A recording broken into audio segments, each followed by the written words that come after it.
Welcome back. And for this session, we're going to deal with, I think, one of the most important issues, particularly of the young generation, which is how we can deal with climate anxiety. We have two amazing speakers who are going to take us through this. But before we do, I'm going to introduce them to you. So, first, we have Dr. Liz Marks, an amazing psychologist whose research interests include psychological approaches to climate change, yes, eco-anxiety, planetary health, our connections to nature, mental health and well-being, really important, student health and well-being, which of course, with the pandemic and of course climate change has been severely affected, as well as looking at sleep and insomnia. Liz is a senior lecturer in psychology and the clinical director of the doctorate in clinical psychology program at Bath University in the UK. She's a fully qualified clinical psychologist, a chartered psychologist with the British Psychological Association, trained mindfulness-based cognitive therapy teacher, and a qualified cognitive behavior therapy practitioner. So who better to take us through the issues of climate anxiety and how it's felt around the world? We also then have Dr. Patrick Kennedy Williams, who is an HCPC registered clinical psychologist, a chartered member of the British Psychological Society. He holds a doctorate in clinical psychology from the University of Oxford. Well, you can't have everything, can you? You know, Oxford. Sorry, I went to Cambridge. And he has developed a specific research interest in climate change-related mental health and well-being. He is the co-director of Climate Psychologists with his incredible wife, Megan, who unfortunately can't be here today. And he's also co-authored a book with her, Turning the Tide on Climate Anxiety, which is all about how we can actually deal with these really powerful emotions that we have about the state of the planet. Now, what I've done is ask them all to give a 10 to 20-minute talk, depending on how it goes, and giving you some insights into climate anxiety. We're then going to have a little fireside chat and see if I can find some really nasty questions to allow you time to think of questions to really get them going, okay? So please ask some nasty questions, okay? I'll pay you later. So, oh, sorry, you're still here. So can I start with you, Liz? I would love to hear your presentation. Thank you so much. Thank you, everyone, for coming along today to help us think about this quite challenging idea of the psychological impacts of climate change. And with that in mind, just to say that because these ideas and some of the things that we are going to talk about can be quite challenging, it's really important to take care of yourselves. So if you're finding what we're talking about to be overwhelming or difficult, feel free to tune out, even get some air, and join us when you're ready to. And with that in mind, let's all just start perhaps by looking around and appreciating the fact that all these lovely people have turned up on this lovely sunny day to think about something quite difficult. And I'm going to invite everyone to arrive with a little grounding exercise. So if you're sitting on a chair, I'm going to ask you to come away from the back of the chair, put your feet flat on the floor, and just tune in. If you're on the ground, you're already doing that. So just tune into the contact between your feet on the floor. Feel your seat sitting on the chair, maybe feeling your hands resting on your knees or in your lap, and then taking a nice slow breath in and a slow breath out. And arriving. Thank you. So I'm going to start with a quote from the Intergovernmental Panel on Climate Change, which sums up the scientific consensus on where we are. The cumulative scientific evidence is unequivocal. Climate change is a threat to human well-being and planetary health. Any further delay on a concerted, anticipatory global effort on adaptation and mitigation will miss a brief and rapidly closing window. to secure a safe and livable future for all. Wow. The word in there that really speaks to climate anxiety is the word threat, this very, very real threat that we're facing. And what I want to start with, actually, is to think about how this affects you. What feelings come up for you when you hear that quote, when you think about climate change and all of the impacts that climate change has had, is having, and is going to have. And I'm going to invite you to do a little bit of audience participation. And if you've got a smartphone, and hopefully some 3G, you can click on this QR code. If the QR code doesn't work, you can go to menti.com and put in this number. And something will pop up where you can put in 3 words, up to 3 words, and I'd like you to put in 3 words that describe the feelings, the emotions that come up for you when you think about climate change. So something like happy or sad or whatever that might be. And this is completely anonymous, no one will know, but we'll get a sense of what people are feeling in the room.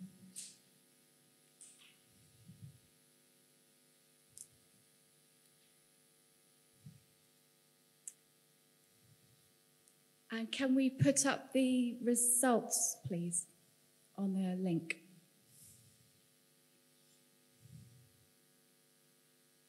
Fingers crossed the tech works.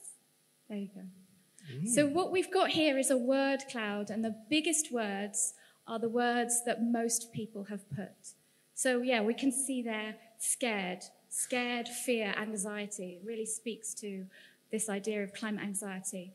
But what we can also see are loads of other emotions. There's feeling sad, hopeless, anger, angry, worried, disbelief, helpless, not very hopeful, frustration, denial. But I can see there too, there's some hope. And actually, I think a lot of the talks that I've been to today have engendered hope in me. And what this shows us is that we're not alone in feeling like this. And when I talk to people who have climate anxiety, they often feel really, really alone. But I think what we can see today is that we're not. And that's a really important part of thinking about how we cope with it. But don't take my word for it. What I'd like to do now is share with you the voices of 10,000 children and young people. Please, could we go back to the, thank you, from across the world. So with some really fantastic research colleagues of mine, we surveyed 10,000 children and young people, so 1,000 in each of these diverse countries across the world last year. And we published these results in the Lancet Planetary Health in December. And it's really, really striking what we can see. So this shows us, this colourful bar at the bottom shows us the number of people who are worried about climate change and how worried they are. And what you can see is, so the red is extremely worried, very worried, moderately worried, and a little bit worried. So everybody's at least a little bit worried, but 6 out of 10 people are very or extremely worried. In fact, they are so worried that almost half of them, half of our sample, 45%, told us that it affects their day-to-day functioning. This is really basic stuff like eating, sleeping, seeing their friends, going to work, going to school.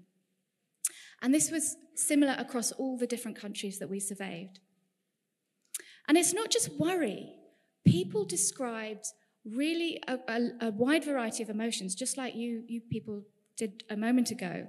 And the proportions are very high. So we're looking at 6 out of 10 people feeling sad, afraid, anxious, angry. Over half feeling powerless, helpless, guilty, ashamed, despairing, hurt, grief, depressed. Less than a third feeling optimistic or indifferent.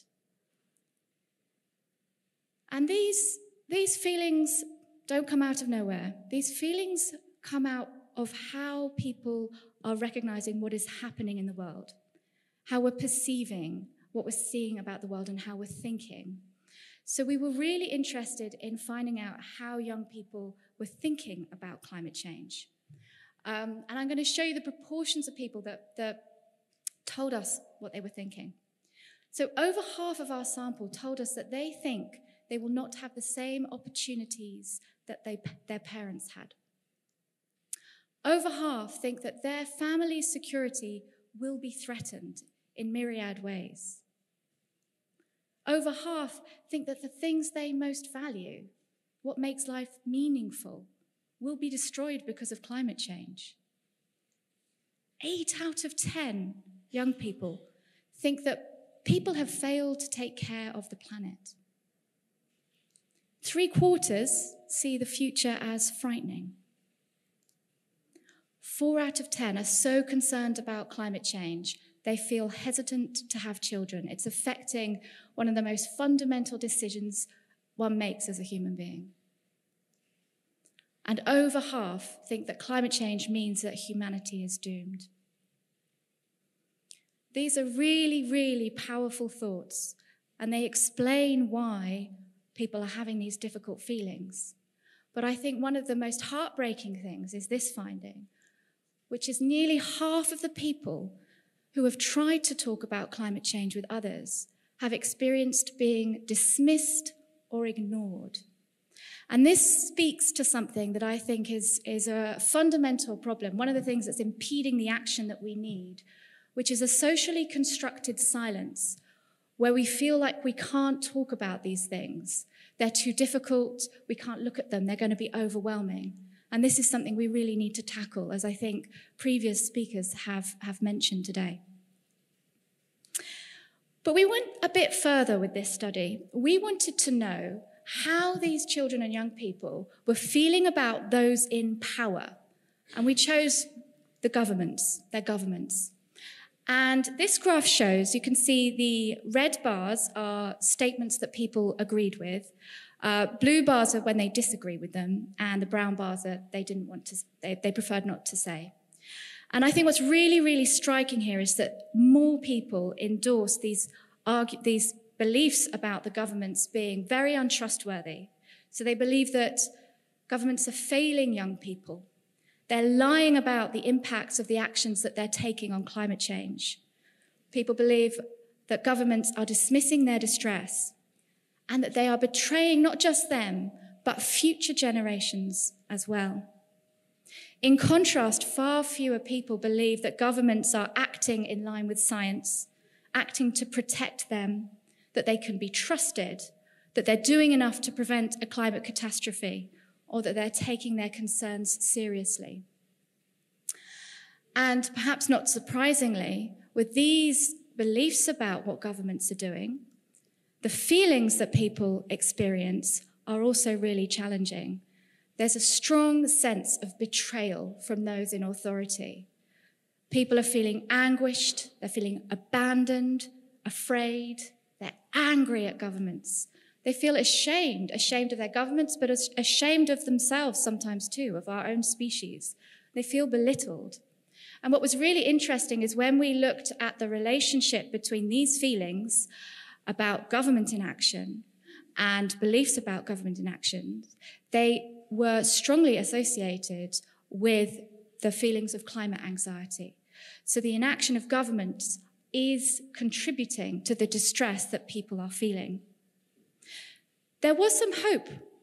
Some people could report feeling reassured by government actions. They could feel protected, valued, and hopeful. But these feelings were far less present than the ones of betrayal.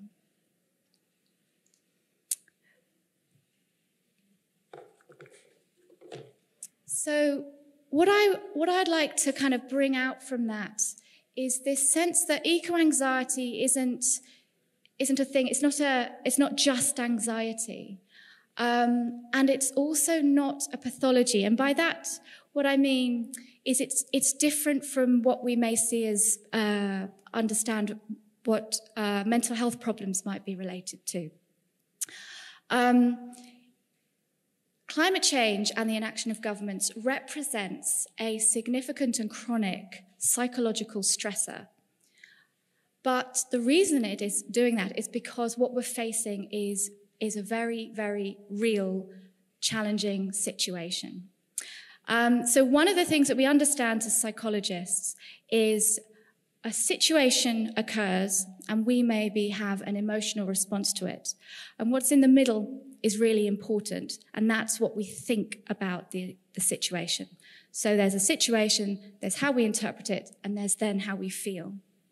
In something, mental health problem, maybe an anxiety disorder or depression, there's often a real mismatch between the situation and how we think about it. And the thoughts that we have when we're mentally unwell are often both inaccurate and unhelpful.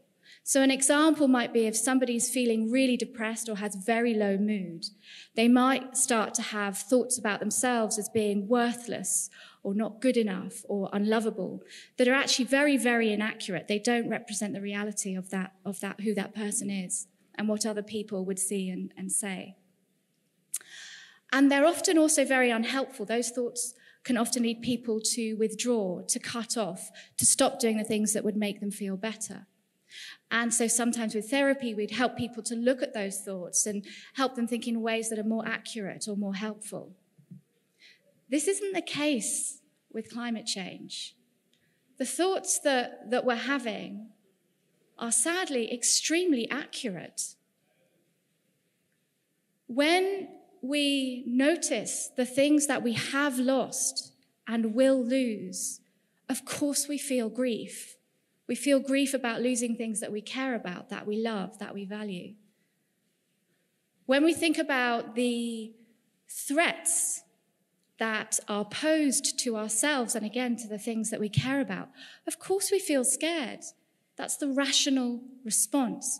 When we see those in power, who we have put in power, who we asked to protect us, lying and failing to act according to science, we feel angry, we feel morally outraged. So climate anxiety is not a pathology, and I think this is really important because I think the language that we use with climate change is very important. An example of this is this idea of a carbon footprint.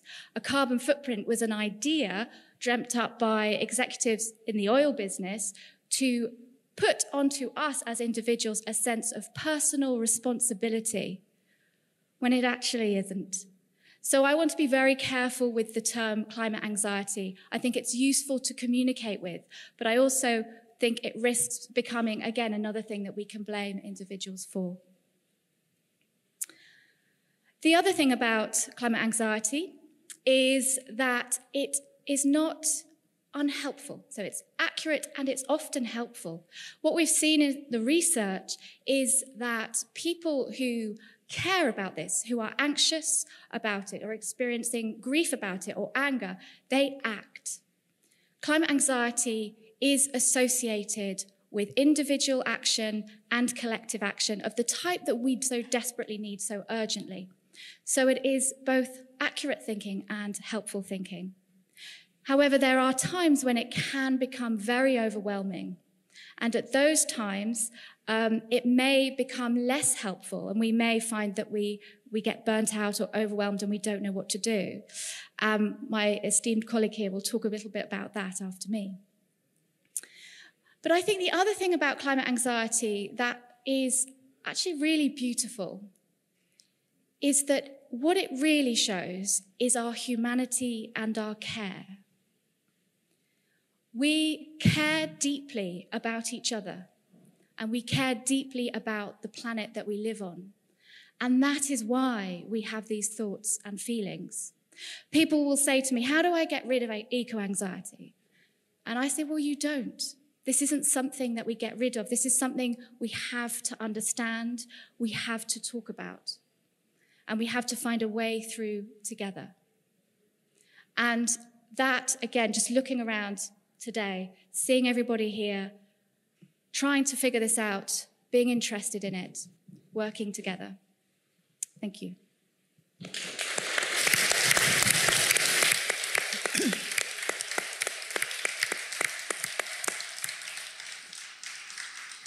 Thank you, Liz. I had no concept that climate anxiety was so positive. So that's, for me, it was worth coming here just for that. Thank you, Liz. Patrick, the stage is yours. Thank you, Mark, so much. Thank you, Liz, as well, for setting the scene so beautifully. She probably won't, she wouldn't say this, she didn't say this, but when that study that Liz and her colleagues published came out, this was sort of September last year time, I think. It was everywhere I looked, I was seeing this study. I was watching a late night US talk show, and the host was talking about that study. It had such a huge impact and really helped to shape and drive forwards our understanding of what climate anxiety is in a truly global way. So you're amazing. Thank you so much. So it's an honor to be here. Mark, thank you for curating an amazing day. I loved events like this because I've been very sort of asked, you're a climate psychologist. What on earth is a climate psychologist? And it's a fair question. And until relatively recently, we didn't really exist as a profession either. So at Climate Psychologists, what we essentially do is we sort of exist in any situation potentially where planetary health and mental health coexist or interact with one another. And climate anxiety, this concept, this emerging concept of climate anxiety is absolutely one of those things. And I suppose our work involves this kind of trifecta of climate well-being, climate information, and climate action. But rather than just describe what I do, because I'm kind of sick of doing that, what I'd really like to do is to spend the time now sharing some of the stories that have been shared with me. So when we were writing Turn the Tide on climate anxiety, part of what we did for the preparation of that book was we interviewed climate activists, climate scientists, and other people who had some lived experience of climate anxiety. And the stories they shared with us showed they're human, these stories, and they're powerful and they're vulnerable, and they shared with us their struggles, but also their strengths, and they're unique in their own ways. And also what these stories spoke of is this incredible movement of people around the world, and they really were international, the people that contributed to this. This incredible communication or community of people around the world who care so deeply, as Liz said a moment ago. So I've used their stories to construct a few ideas of how you can deal with. I'm really glad you didn't call the session Overcoming Climate Anxiety, because of course climate anxiety is not something that we should overcome, as Liz very helpfully illustrated, but ways to manage when the emotional response, the normal and understandable emotional response to climate change becomes too much. So I'm going to speak through their stories today. The second thing I'm going to do, because humans, we love stories, and image-based and visual stories are so powerful. And also, climate change has been accused, and the climate crisis has been accused in the past of having a bit of an image problem. What we mean by that is oftentimes the images that are used allow us to activate our psychological defenses, right? They either are distant in time and place, or they are so overwhelming and non-solution focused that a kind of doom fatigue sets in. And what we've been working on doing more recently is creating, and there's an incredible organisation called the Climate Outreach in the UK, who have put together an evidence-based image bank of climate-related imagery that helps reinforce the narratives and reinforce a future-based, solution-based, and human-focused set of scenarios. And so I'll be sharing a few of those with you as well. Okay. First of all, I mean, today has been amazing, but whenever we're engaging with the climate crisis, it's kind of like we're oscillating between all kinds of different emotions. We're told about the challenges, and then it's like adrenaline, scarcity, and then we're over here, we hear about the solutions, and that activates our dopamine, and we start to think about all the things that we can do, and we kind of find ourselves in this kind of emotional roller coaster. And so all I want you to do now, and we've done a little bit of grounding already, I want to do a bit more grounding again, is just as you did before, feet on the ground, coming away a little bit from the seat. I'd invite you to close your eyes as well, if it feels comfortable to close your eyes. And again, just take the emotional temperature for a moment. Just asking yourself this question: what emotions am I experiencing right now? What or thoughts are going through my mind. And we're not trying to change these thoughts in any way, shape, or form, or these experiences, but just noticing them as they are. And then I want you all just to think of a time over the past week, a time when you've done something, however small that thing may have been. You've done something that has been about your own well-being or the well-being of the planet. Just one little thing. And just give yourself a moment to acknowledge that thing that you've done. Okay. Excellent. See, I know this forum, the fact that you're all sitting here, I know this is a room full of people who are doing what they can. Okay, I know that already. And actually, we can get a bit stuck in this idea of having to talk about all the things we have to do. And there's a huge amount we have to do.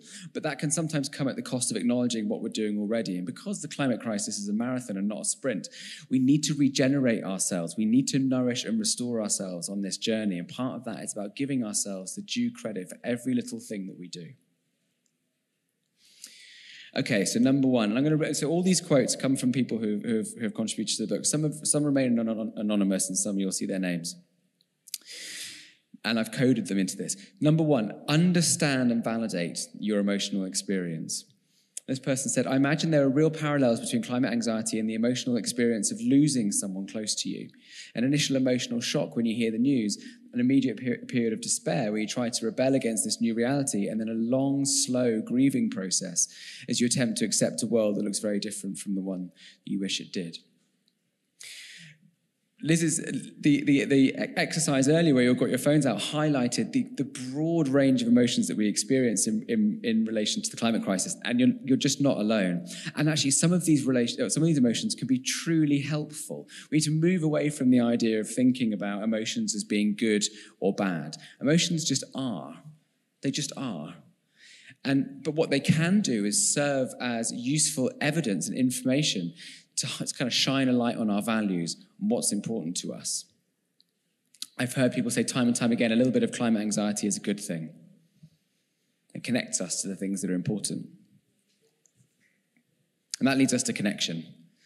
This is something that time and time again, people have told us is essential to survive emotionally in the climate space. So we've done a lot of work with Mitzi, who's fantastic. She said as part of this interview, it's like a form of solidarity. And these are friends that are all across the globe. My friends are from India and the Netherlands, and we've never met. We only see the top half of each other's bodies. That's a reference to Zoom, by the way. This was all done during the pandemic. We only see the top half of each other's bodies, but there's this connection because we understand this pain and grief. So find your people. Okay, pretty much every single person I've spoken to who has an experience of climate anxiety says you need to find the people around you that you can connect with. And also connect with the natural environment as well. So find a little corner of the natural environment and go there and be there. As well as connecting, we also have to disconnect. And this can be a hard sell sometimes because when the stakes are this high, we want to be doing everything we can all the time, but it's just not sustainable.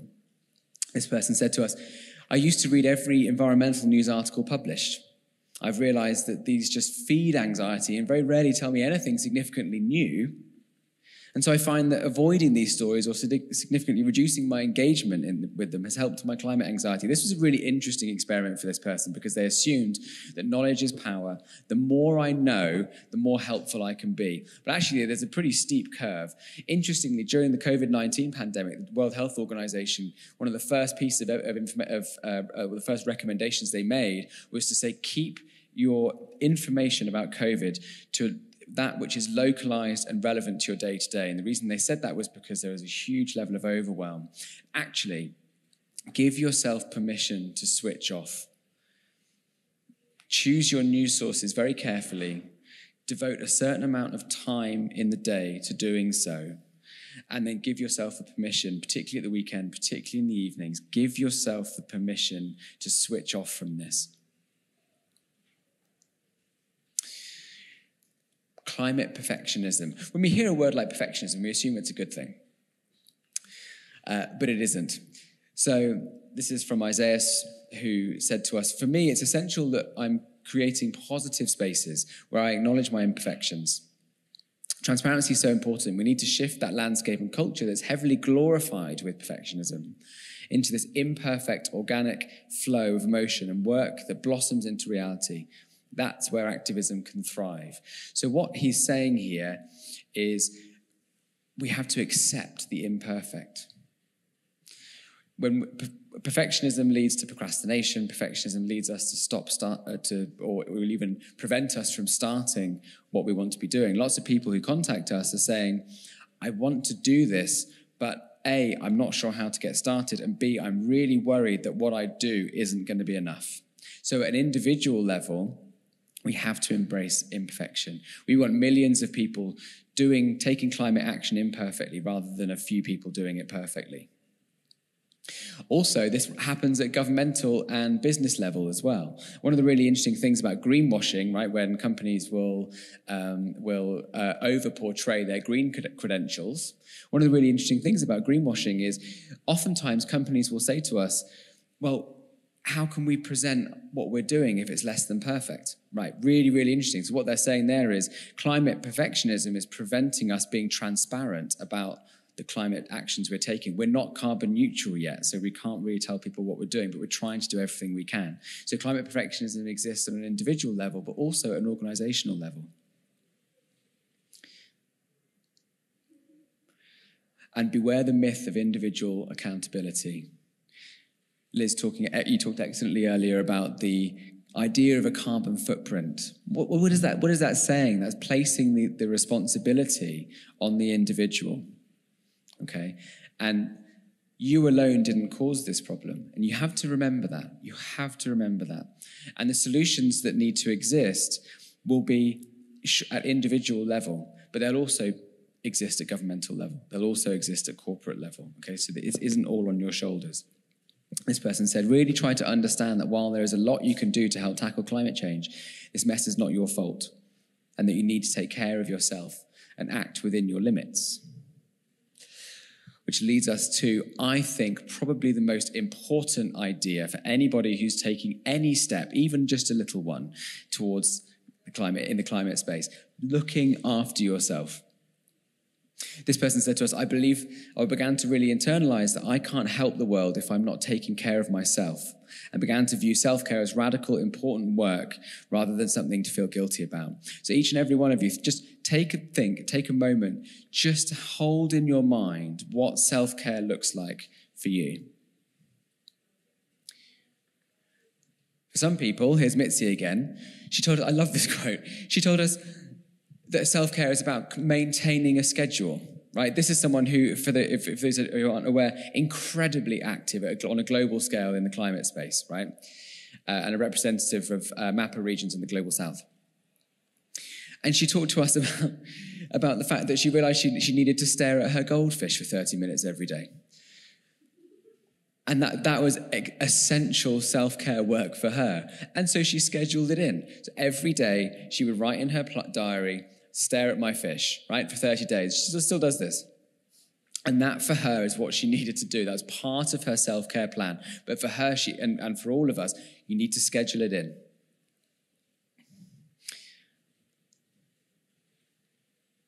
Talk about how the climate crisis makes you feel. So this person said, "Talking about how I was feeling with those close to me was enormously reaffirming, because at no point did I have anyone tell me that what I was feeling was stupid or unreasonable." Climate anxiety can feel very lonely, as Liz said. Getting recognition that what I was worried about worried other people too, and that my worries were justified, and that I wasn't alone, helped strip away some of the contributing factors that made managing that anxiety difficult. I'll tell you 2 reasons why talking about climate change is important. Firstly, from a well-being perspective, we've seen the emergence of things like climate cafes and other forums where people can start to talk about their emotional experience of climate change, and this is crucial. But also, what's happened is, since perhaps 2019, the climate crisis has entered into what we call the Overton Window, which is the window of acceptable public discourse, okay?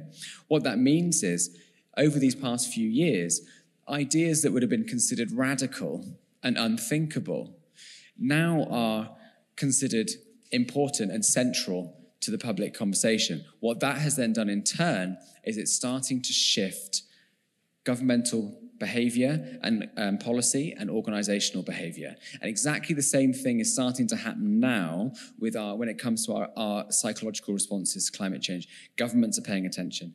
Organizations are paying attention. We're getting contacted all the time by companies saying, we've got our climate policy over here and our well-being policy over here. But now everyone's now all our new staff are coming into companies saying, well, these two things need to be joined together. Climate and well-being are very much intertwined with one another. So talk about it, talk about it, talk about it, talk about it. Nurture active hope. Hope's a word that I was so pleased to hear hope coming up so many times today. I don't know if everyone knows, I love, this is my favorite quote, I think, of all time. Sadly, he didn't say it to me directly. The sustainability revolution is unstoppable. Whenever I hear that sentence, I feel a sense of community, I feel a sense of power and collective agency. It was Al Gore who said that. Sadly, not to me, as I said. But actually, when we were speaking with people for the book, we found messages of hope time and time again. And as long as the hope is active in the sense of non-complacency, hope is an incredibly motivating and powerful emotion that we need to be nurturing whenever we can.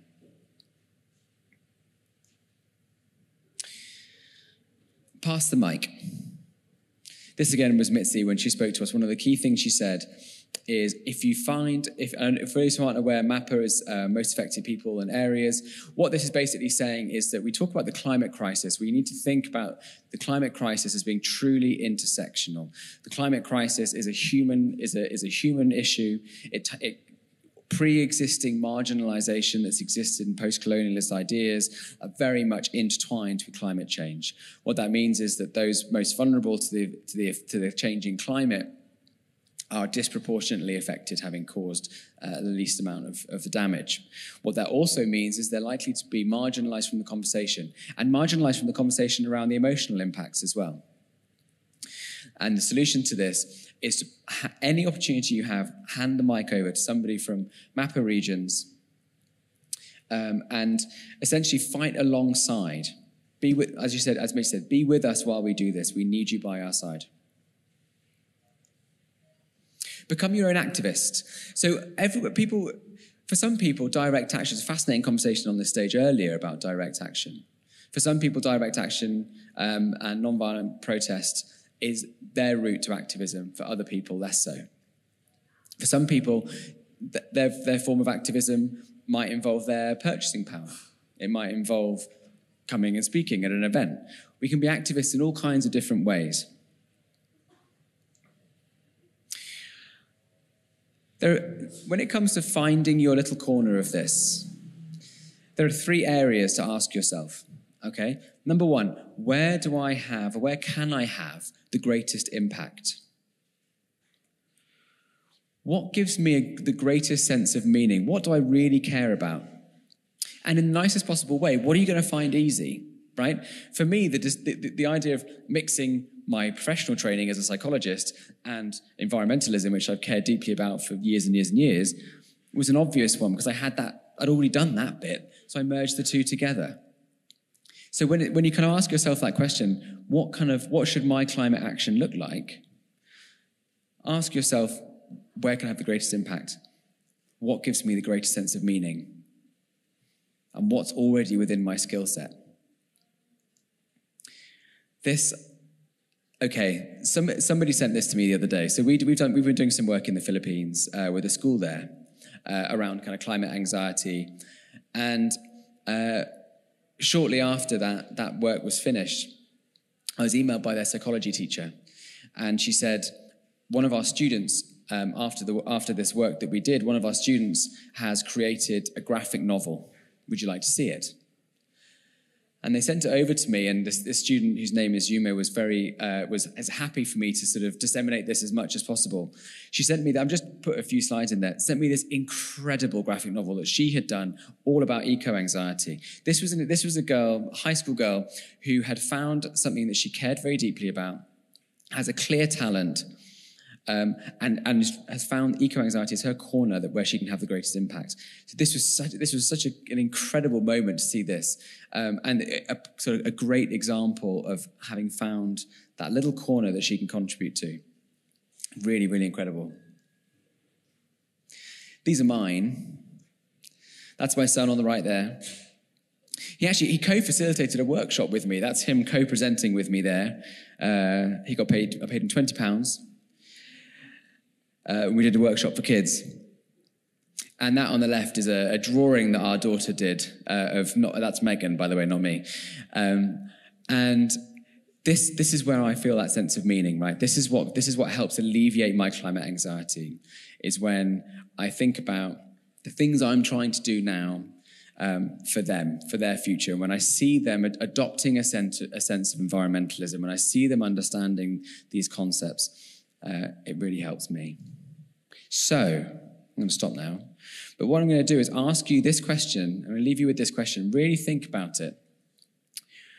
So what sustainable commitment can you as an individual make this week? And that might be a commitment that's sustainable for yourself, in your own well-being, or it might be a commitment that's sustainable to the planet, or perhaps even better, a combination of the two. But just hold that idea in mind. Make that little dedication to yourself in your mind as we go on with the rest of the session. Thank you so much for listening.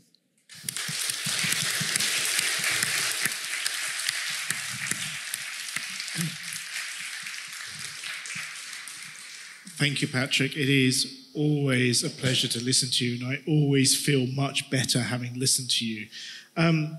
Couple of quick questions for you, and then opening up to the audience, so I'm waiting for those killer questions. Liz, your study was incredible. I mean, Patrick was right, it was everywhere. I mean, it was picked up by right-wing media groups, left-wing, it was picked up by parents, not realizing the huge anxiety there is out there. Now we know that, how can that actually help us? How is that going to galvanize how we engage with young people and also the climate change agenda? Is it going to be useful? I hope it's going to be useful. I think so. I think, I mean, I did that study with a whole team of really fantastic people, and afterwards, we had a lot of that media interest, but we also got emails from young people around the world saying, "Thank you so much for doing this study. I thought I was the only one who felt like this, and I know I'm not, and I know I can talk about it."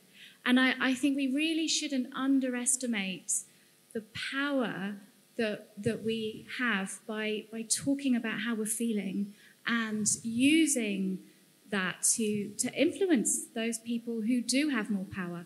I think a lot of younger people potentially feel more concerned, partly because they've got more stake in the future, but also because they have less agency to make those changes. So I think raising awareness, as you say, this affects us regardless of our political stance, regardless of where we are in the world, it is going to affect us. And if we raise that awareness and recognise this is an issue we need to deal with, then hopefully that will have a broader impact. It is a brilliant study. I also liked how Patrick said that we can all be sort of eco-warriors, but we have to have time off. And I was looking across all of you and going, actually, that's exactly what you're doing. You're here, you're engaging, and then guess what you're going to do? You're going to run out that door and you're going to enjoy some incredible music and just switch off and for once just go, life is good. So they're doing what you're telling them, okay, which is great. But I have a question for you, which is something that I struggle with. And I know you're going to say it's all individual, but again, what does self-care look like? What are some of the things you would say to the people here, which are good things they should try to do just to look after themselves? Because I get told off frequently that I never look after myself. So are there some 1, 2, 3s of what they can do? Yeah, well, I mean, apparently, yes, staring at a fish is a good one. I can't do that. No, I cannot stare at fish, I'm sorry. I mean, it's one of those things that we all kind of, probably everyone here is thinking, I know what he's going to say, right? He's going to say you should be eating healthily. You should be getting, 8 hours of sleep a night. You should be getting regular exercise. But actually, so in a sense, when it comes to core foundational self-care, we kind of, I'm guessing people probably already have a good sense of that in their minds. The magic is actually doing it. It sounds kind of funny to say, but that's why, when Mitzi was talking about scheduling, right? If you think about anyone here who kind of writes lists, sort of write a list each day of all the things they have to do, bin it, okay? Bin the list, write down a weekly schedule of all the things you have to do, okay? And all the things you hope to do and all the things you want to do. And make sure that relaxation goes in there. Some form of nourishing activity goes in there. Obviously, we're both big proponents of mindfulness. Even if you just take 2 minutes to ground yourself, particularly at the beginning of the day. And then as you go through that's when you go and cross it off. And then have a look, actually, what did I manage to do this week, right? What have I crossed off? And crucially, what have I not crossed off? And very often the things that we don't cross off are those little bits of self-care, those little things that is so important, but we deprioritize. And then that helps you to look and say, okay, this is what I need to refocus on next week. So I'd say core self-care is individual, you're right. It is about looking after our minds and our bodies, but it's how you nudge yourself towards it. Behavior change is hard. It just is.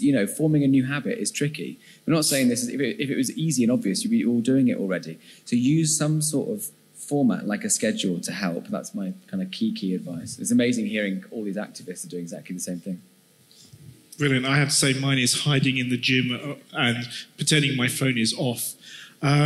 So you've got 2 clinical psychologists here who will answer any question related to climate change. Question there. Can you wait for the microphone?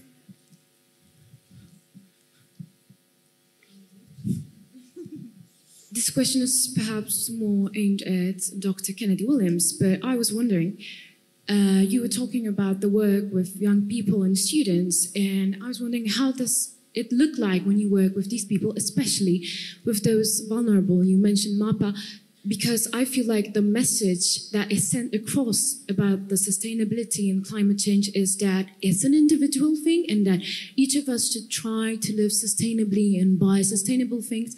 And I think in some areas it can even save our expenses, but in some ways it can be really expensive.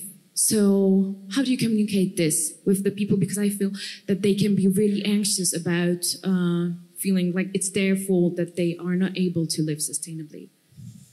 Yeah, it's a really good question. I mean, I think, and the answer will change so much depending on where specifically regionally we're working. Talking about the Philippines is somewhere that is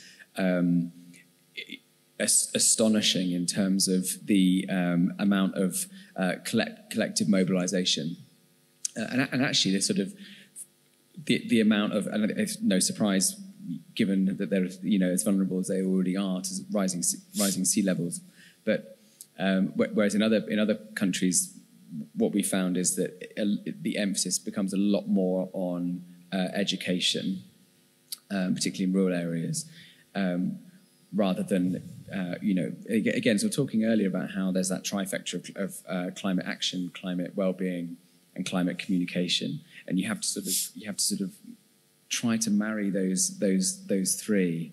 Again, it depends so much on the age of the young people as well. If you're working with kind of primary school age kids, it has to be local and tangible. We sometimes use the rule of 3 to 1. So for every potentially scary piece of information that a young person receives, if you try and kind of couch that with 3 pieces, 3 solution-focused pieces of information that tell positive stories, and kind of show positive impacts locally and at scale, And then as you go up to secondary, it becomes a lot more about helping young people to form community, and amplifying their voice as best you can, and especially in a lot of regions that voice is oftentimes silenced or muted, or there are actually activism is a right we take for granted here, and so But again, we're still working all of this out. But we want to be doing as much as we can in the most affected areas. So yeah, it's a good question. I also think that what's really interesting is Liz's work here, because for me, the take-home message from that was that young people see government and see the failure of their leaders as a major issue. So even though we feel that we're all told it's our responsibility, actually young people around the world, and please correct me if I'm wrong, are actually saying, no, I'm just a young person. It's the government that should be doing a lot more.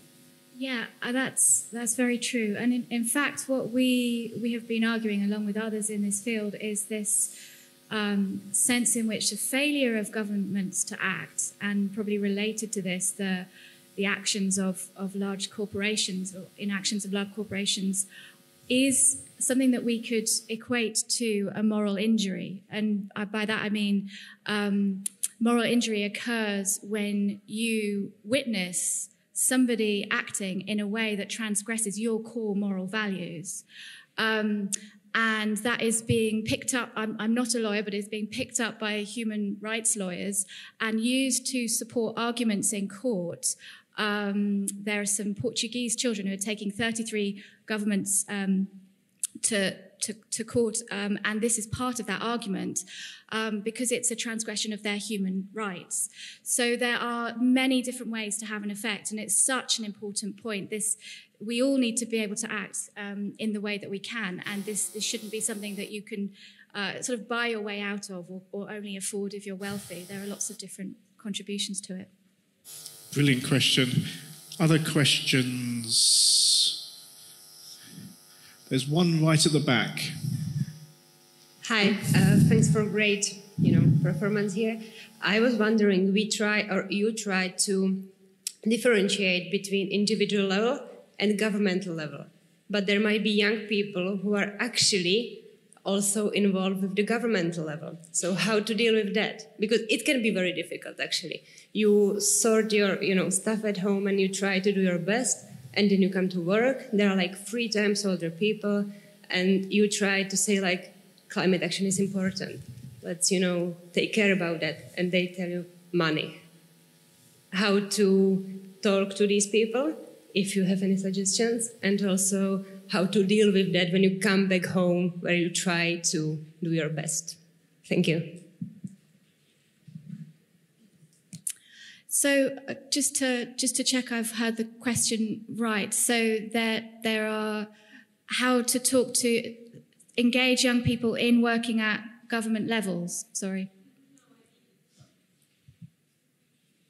If you actually, I'm 27 at the moment, and I start to work with a corporation, with a gas company, and, money are way more important than climate action. Yeah. But at the same time, we, young people, feel that it's an important topic. And it's very hard to cope with the fact that the company doesn't see it that way.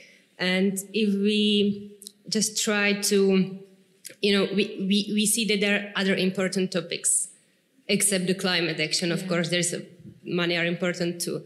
But we don't know how to persuade those people. And at the same time, we individually feel that we are responsible for what the company does. And we don't have that large impact on the way company works, but at the same time we are part of it, and we earn money that way. So how to deal with that? Yeah, that is a real bind to be in, and I think that a really important thing to have for oneself there is that sense of compassion of how can we do the best that we can do. I think it makes me think of somebody who was quite high up. I think it was in Shell, who resigned in the UK quite recently, and kind of whistleblowing. Yep. And she said, I am in this privileged position where I can leave this job, and I will be okay. But recognizing there are many people who won't be able to take that kind of action. And I think it is I think that's part of this moral injury that I'm talking about, which is that in order to survive in the way that our society is currently structured, many of us have to work for corporations who are causing enormous damage to the planet. And that is, it is the corporation's responsibility there to make changes, and governments to regulate them, as was being said in an earlier talk. But I think within that moment, then all one can do as an individual is think about, well, this is right now, I have to take care of myself, I have to pay the rent, I have to put food on the table, look after my kids, my family. And right now, this is what I can do. If there are options to make changes, move to a different job, maybe I can do that. But if I can't, maybe this speaks to this idea of climate perfectionism that Patrick was mentioning. It's like, well, maybe that's not possible right now. Maybe there are other things I can do. And talking to and influencing people within the company, because you never know what might happen, which again was what you talked about at the beginning, Mark, is that having a conversation could influence change. I would add to that as well. Yeah, it's great. It's a great answer. I would add to that as well that I had a conversation with someone recently who we've organised some events with who said, I used to be, well, I still am.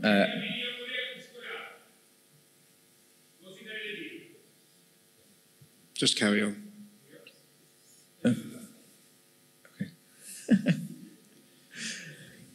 Okay. That wasn't what they said. They said something else. I'll tell you what they said.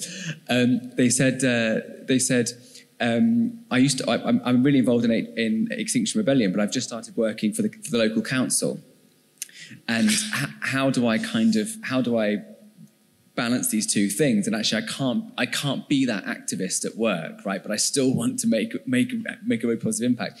What we're now organising is sort of a month of sustainability events later on this year, and I think absolutely what Liz was saying about just being mindful of the climate, and just for a transitional period, holding the fact that actually you are kind of wearing two sort of hats, but actually I cannot emphasize this enough. Do not underestimate the influence of young people in an organisation saying, actually, this really matters to us, because trust me, the more heads of companies we speak to, the more we come to realise actually this is a not just an employee well-being issue, but from the top down, this is a retention issue as well for companies. Now they're looking at this and saying, we know that new entrants to the workforce, young people, are actually saying really clear, and there's loads of evidence about this that if the authenticity of the sustainability policy of their company is a deal breaker for increasing numbers of young people. So organisations know that they can't just greenwash their staff. They can't just do things that are tokenistic. And actually, they do need to change from the inside out. And one nice thing I know a few companies have done recently, or sustainability leads in companies have done recently, is to co-create their climate policy. Particularly co-create the climate well-being policy within the organisation, right? So with managers and junior members of staff coming together and saying, right, there's a new area here that we all need to think about. What should this policy look like? And if you can, just start having these kind of conversations within the organisation. But trust me, companies are really, really, they're listening, even if they don't sound like they are. Yeah. And I can definitely tell you the CEOs are listening to you, and they understand if they want to have the best of the best, they're going to actually have to change the company. So I agree completely with Patrick. So we're going to do something slightly different now here. So firstly, I would like to ask you to thank our incredible speakers, and then we're going to do something different for the last 5 minutes. So firstly, can I thank Patrick and Liz for brilliant talks?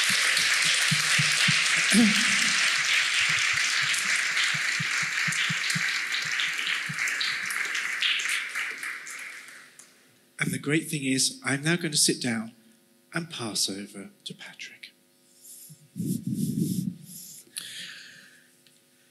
Hopefully it won't take 5 minutes. So it's just, all we wanted to do, so earlier on, at the end of the talk when I was standing up, I said, everybody to just have a think in their minds of something that they can commit to, either for themselves or for the planet, or or ideally for both, over the next week, however small that might be. Now, we were chatting about this before the session today, and we thought, well, 'cause we're psychologists, we know that if you make a pledge to do something, it's more likely to happen. We also know that if you iterate that pledge to somebody else, then it's even more likely to happen. So all we want you to do before you leave is just to turn to the person next to you and share that pledge that you made for yourself or for the planet over the next week. And trust me, statistically, it's much more likely to happen. Thank you all once again for listening.